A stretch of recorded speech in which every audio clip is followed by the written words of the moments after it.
дауысты Қазбек биге бір күні бір қария жолығыпты. Сонда қаз дауысты Қазбек би қарияға былай айтыпты: жалпы өмірде не жақсы, ал не жаман? Ол сендерге де қызықты шығар, иә? Иә. Ендеше мен айтып берейін. Қаз дауысты Қазбек биге бір күні бір қария жолығыпты. Қарияға сәлем беріп, қаз дауысты Қазбек би мынандай сұрақ қойыпты: ауыл берекесі қайтсе кетеді?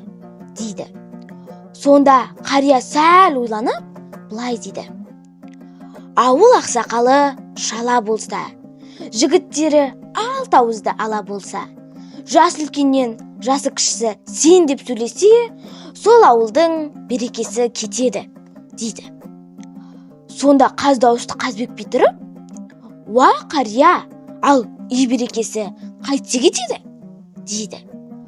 Сонда қария: әйелің қабағын түйіп келсе, шай құйып берге еріңсе, ұлың ұрысқа сай болса, келінің керіске сай болса, сол үйдің берекесі кетеді, дейді.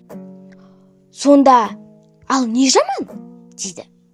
Атың жабан болса, тіршілікте көрген азабын, балаң жаман болса, ғұмырлық көрген азабын, әйелің жаман болса, досың сенен безіп, риза болмайды қонағын.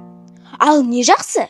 Атың жақсы болса, тіршілікте көрген жақсылық, балаң жақсы болса, жанып тұрған шырағын, әйелің жақсы болса, досың саған жиналып, риза болар қонағын деген. Не екен?